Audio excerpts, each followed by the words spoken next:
ICICI prudential focus equity fund है। वैभव, इसको नाम से तो समझ में आता है, बिल्कुल आपने एकदम नैरो कर दिया इसको बहुत। हम तो बड़ा फंड के बारे में बताइए, कितने स्टॉक रखते हैं, मतलब क्या है इसका, फोकस फंड का मतलब क्या होता है? Focus fund as a strategy यहाँ पे लगभग 25 से 30 स्टॉक्स के बीच में रहते हैं। कॉन्सेंट्रेटेड फंड होता है ये। और इसमें आपने जैसे बताया बहुत सारे फंड्स हैं, सबका डिफरेंट स्टाइल है मैनेजमेंट का। मेरा स्पेसिफिक स्टाइल है मैनेजमेंट का, बट आपने जैसे शुरुआत में बताया इसमें आपको बहुत you have to like very selective जो भी आप स्टॉक्स इस फंड का पोर्टफोलियो का पार्ट बना रहे हैं। कोशिश यही करते हैं कि उसमें एरर ना हो स्टॉक सिलेक्शन में।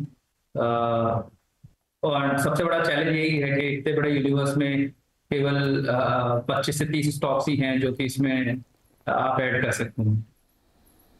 तो बहुत चूजी हो गया। आपको ऐसा नहीं लगता कि कई बार कि यार बहुत सारे ऑप्शन है, ऐसा फंस गया हूँ मैं कि 25-30 में ही सब कुछ करना है, कैसे करूँ कैसे करूँ, कैसे मैनेज कैसे करते हैं? ऑप्शन तो बहुत सारे दिखते होंगे। हाँ नहीं, आई मीन कई बार कुछ स्टॉक्स और आइडियाज मिस भी होते होंगे बिकॉज ऑफ दैट रिस्ट्रिक्शन। तो जनरली एक ब्रॉड स्ट्रेटजी है, ये है कि बेसिकली मैं try to buy one stock, only one stock per sector per sub sector. तो मैं एक ही सेक्टर में 3-4 स्टॉक्स खरीदना अवॉइड करता हूँ, except let's say banking sector जिसमें कि 10% वेट रिस्ट्रिक्शन भी होता है। बट मैं एक ही सेक्टर में बहुत सारे स्टॉक्स नहीं खरीदता हूँ, बल्कि एक ही स्टॉक से एक लार्ज वेट बना लेता हूँ। अगर मैं किसी सेक्टर पे बहुत ज्यादा पॉजिटिव हूँ, सेक्टर या सब सेक्टर या सब थीम, सो उससे क्या है कि जो एक मेरा कवरेज है मार्केट का वो थोड़ा मेरे को मिलता है। और दूसरा ये है कि at any given point in time कुछ थीम्स हैं जिसमें मैं ज्यादा पॉजिटिव हूँ, कुछ थीम्स हैं जो कि मैं अवॉइड कर रहा हूँ।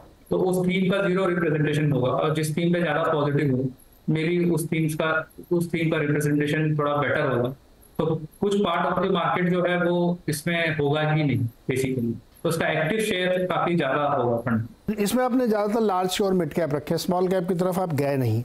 ये इसलिए कि आपको थोड़ा सा कंजर्वेटिव रहना था, कम रिस्क लेना था, या उनकी क्वालिटी में भी इशू है इसलिए क्यों जाना उधर, इधर कंजर्वेटिव रहो?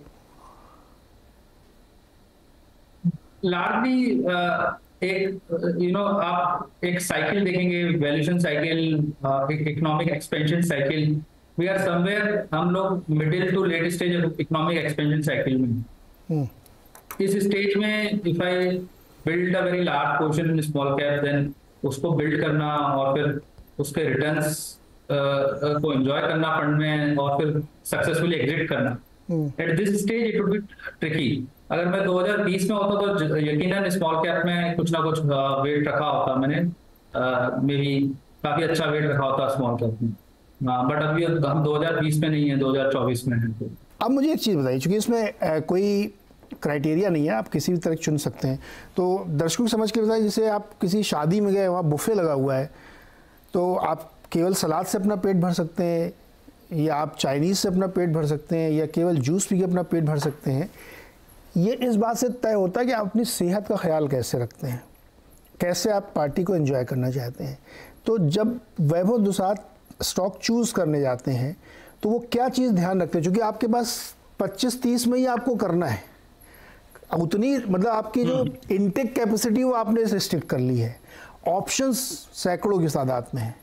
तो आप वैल्यू पे ध्यान देंगे कि ग्रोथ पे ध्यान देंगे, स्पेशल सिचुएशन पे ध्यान देंगे, या बहुत डाइवर्सिफाई नहीं करके एकदम एक अच्छा मिल गया तो 30% पैसा उसी में डाल देंगे? कैसे चूज करते हैं स्टॉक? इसमें एक single strategy which I like to follow इस फंड को मैनेज करने के लिए, मैं रिलेटिव वैल्यू देखता हूँ स्टॉक में। लार्जली क्वालिटी, ग्रोथ, ये स्टाइल है। और लास्ट 2 साल से लार्ज कैप बायस स्टाइल है, और एक इसके ऊपर ओवरले है रिलेटिव वैल्यू का। सो मैं किसी भी स्टॉक में एब्सोल्यूट वैल्यूएशन ना देख के रिलेटिव वैल्यूएशन देखता हूँ कि लॉन्ग टर्म हिस्ट्री में उसका स्टॉक का क्या ग्रोथ रेट रहा है और क्या स्टॉक के वैल्यूएशन रहे हैं, किस वैल्यूएशन पे वो ट्रेड करा है। जनरली इन्वेस्टमेंट स्टाइल वैसा है कि किसी भी स्टॉक में, किसी भी क्वालिटी कंपनी में जब भी कोई प्रॉब्लम रही, जब भी कोई इशू रहा है, और उस इशू के कारण, वो इशू कंपनी स्पेसिफिक भी हो सकते हैं, वो इशू मैक्रो स्पेसिफिक भी हो सकते हैं। जब भी कोई ना कोई इशूज रहे हैं, तब उन स्टॉक्स में ग्रोथ, एक जो मीन ग्रोथ है उससे कम हो गई है ग्रोथ, और उसका इम्पैक्ट वैल्यूएशन पे भी पड़ा है। तो ये रिलेटिवली वो चीप हो जाते हैं उस समय। एंड मैं लार्जली वही स्ट्रेटेजी फॉलो करता हूँ। जब भी किसी कंपनी में कुछ प्रॉब्लम होता है, क्राइसिस सिचुएशन होता है, क्राइसिस एक थोड़ा स्ट्रॉन्ग वर्ड हो गया, बट टेम्परेरी प्रॉब्लम होता है, टेम्परेरी मैक्रो डिसलोकेशन होता है, उस समय आई थिंक वैल्यूएशंस काफी बेटर हो जाते हैं, अट्रैक्टिव हो जाते हैं। एंड उसको यूज करते हुए I try to build the portfolio around that.